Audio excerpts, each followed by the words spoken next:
อันนั้นดินน้ำมันแห้งแล้วเพิ่นไปหาเก็บเอาเนาะ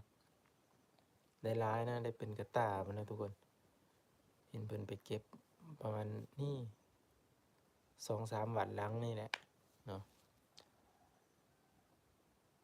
ทักครับสวัสดีครับสบายดีเด้อสวัสดีครับ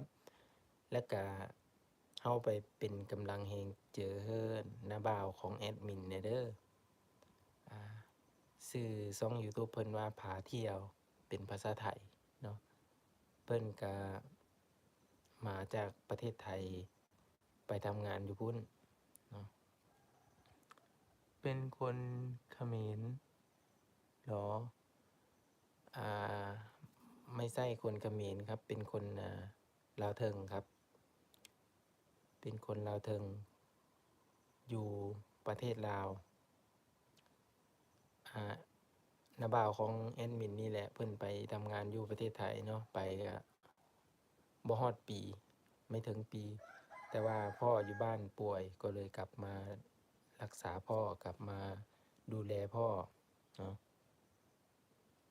ก็เป็นเข้าไปเป็นกำลังแห่งใจให้เพิ่นแหน่เด้อเพราะว่ายังบ่ทันได้ผ่านชั่วโมงเนาะยังบ่ทันได้ผ่านชั่วโมงก็แอดมินนี่ก็ช่วยดันเพิ่นเนาะช่วยดันแบบกดแชร์ให้เพิ่นตลอดอยากขอให้เพิ่นผ่านแล้วก็ขอให้เพิ่นมีรายได้เนาะแต่ยังบ่ทันได้ฮอด 90% เพราะว่าตอนก่อนเพิ่นยังผิดกฎของ YouTube เนาะและเพิ่นอยากทำให้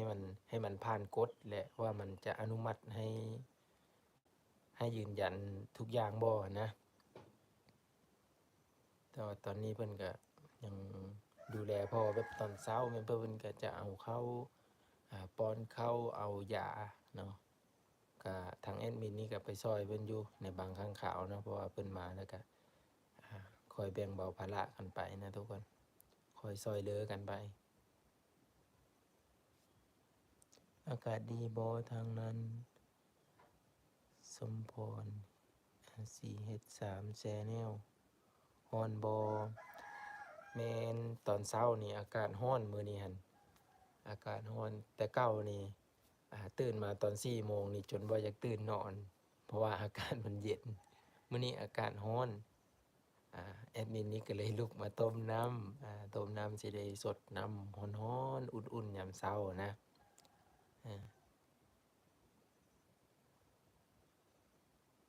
มาเลยคนไทยยินดีคนลาวครับขอบคุณหลายๆเด้อได้มีโอกาสเนาะมีโอกาสหรือว่าเวลามันเหมาะสมนะมาว่างกะสิได้ข้ามไปฟังไทยไปทำงานอยู่พุ่นเพื่อหาเงินอ่าเพื่อหาเงินแล้วก็มาสร้างบ้านเนาะความฝันก็คืออยากได้บ้านนั่นแหละทุกคนเพราะว่ายังไม่ทันมีเนาะก็เลยตอนนี้ก็อยู่นำแม่ก่อนเนาะแล้วก็พอบางก็หลายแน่ภาระก็ได้ก็ช่วยเหลือครอบครัวเพื่อไปนั่นแหละแต่ว่ามันน่าจะไม่ถึงเวลาไปเนาะทุกคนในใจนี่ก็อยากไปอยู่เหมือนกันเนาะอยากไปหาเงินนั่นแหละก็อีกบ่ดนน่าจะพ่อกัน FC ทุกคนที่ฝั่งไทยเนาะกินฮอด FC ทุกคนเด้อค่อยก็เคยไปเถอะเคยไปน่าจะ2 ครั้งหรือ3 ครั้งที่ว่าไปกับพี่ทิพย์เนาะพี่ทิพย์สาวลาวนะกับโมนหลาย FC เพิ่นยินดีต้อนรับหลายคนหลายคนหลายท่านเพิ่นพาไปเที่ยวทะเลก็ไปทุกคนเพิ่นก็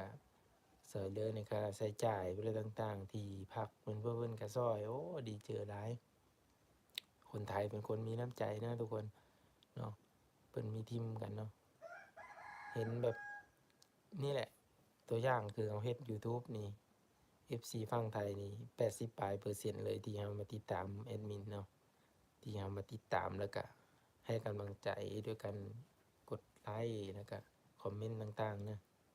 นี่เลยก็เลยดีเจอเนาะก็จะลืมเข้าไปติดตามช่อง YouTube ของน้าบ่าวนะทุกคน